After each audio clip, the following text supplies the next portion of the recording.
Paano nga ba gumawa ng picture logo frames katulad nito na pwede nyong gamitin as profile picture nyo o pwede nyo ring ipagawa na personal stickers nyo sa mga shops na gumagawa ng ganito. So kung paano ito gawin, panoorin nyo lamang ito. Pumunta po tayo dito sa Google and then i-search po natin dito sa search bar ang Pinterest. And pindutin po natin yan. Kapag new user po kayo, kailangan nyo pong i-connect yung Google account nyo, Gmail account, or Facebook account. Depende po sa inyo kung ano yung gusto nyong i-connect. And then, pindutin nyo po itong lens na nandito sa baba. Pindutin ang search bar. I-search po natin dito ang round frames for logo. Ayan po siya, naka-ready na po sa akin. Ito po yung mga frames na pwede natin gamitin. Ayan, scroll up nyo po. Ayan, marami pong magaganda dito na pwede nyong pagpilian. Ngayon, kung naghahanap po kayo ng iba, marami din po dito. Ayan, pindutin nyo lang po itong mga nasa taas. Ayan. For example, ito po yung napili nyo. Pindutin nyo lamang po itong tatlong tuldok. And then, pindutin nyo po itong download image at mapupunta po yan sa ating gallery. And then, mag-out po tayo dito.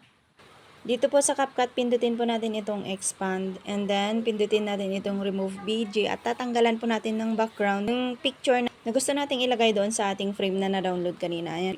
Pindutin nyo lamang yung picture, pindutin nyo yung bilog dyan sa gilid, pindutin ang add. Automatic na po siya matatanggalan ng background. Then, pindutin po natin itong export. Pindutin ang done. Then, pumunta po tayo dito sa new project. And select nyo lang po itong photos. Then, iselect natin itong frame na na-download natin kanina. Pindutin ang add. And dito, pindutin po natin itong overlay. Pindutin ang add overlay. I-select na po natin yung picture na tinanggalan natin kanina ng background. Pindutin lamang niyang bilog dyan. Pindutin ang add. And i-resize lamang natin po gamit ang dalawang daliri natin para lumiit po siya. Ito is swipe left lang po natin. Pindutin po natin itong mask. Then select po natin itong rectangle. And hilain lang po natin ito para lumabas po yung ating picture. Ayan, and then, hilain po natin ito para mag-blend po siya. Ayan. So, bahala na po kayong magtansya. And then, pindutin na po natin itong check. And then, para malagyan po natin siya ng text, pindutin nyo po ito. Pindutin nyo po ulit ng isang beses. Pindutin ang text. Ayan. So, for example, po, ilagay po natin yung ating pangalan. Pindutin ang add text. I-type nyo lang po yung pangalan nyo. Ayan. Tanggalin nyo lang po yung keyboard nyo.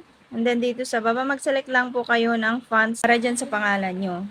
For example po ito, hilain nyo lang po siya dito o kung saan nyo siya gustong ilagay. Kung gusto nyo pong nakabend yung kanyang pangalan, ayan. Pindutin nyo lamang po itong styles at pwede rin po kayo mag-select dito ng kulay. Ayan, halimbawa yung black. And then, para ma-bend natin yung ating pangalan or ma-curve po natin, swipe left, pindutin ang curve. I-select nyo lamang po ito. And then, ilagay nyo lang po doon sa gilid ng frame. Pwede nyo pong i-adjust yung kanyang pagka-curve. Ayan, hilain nyo lang po ito kung gusto nyo. I-ayos nyo lang po. Ayan. Pero kung gusto nyo po ay nakalagay siya sa banner, pindutin nyo lamang po ito. Para may balik po natin siya sa dati. And then, hilain nyo lang po, ibalik nyo po dito. And then, pindutin nyo na po itong check. At kung wala na po kayong babaguhin, pindutin nyo lamang po ito para matanggal po yung box. I-screenshot nyo po since naka-video format po ito. I-screenshot nyo po siya. At mag-out na po tayo dito sa CapCut. Pumunta lang po kayo dito sa inyong gallery or album and then i-crop nyo po para makuha po natin yung mismong logo. And then pindutin po natin itong done. Pindutin ang save. At ayan na po yung kanyang kalalabasan. Yun lang, follow and share for more tips and tutorials.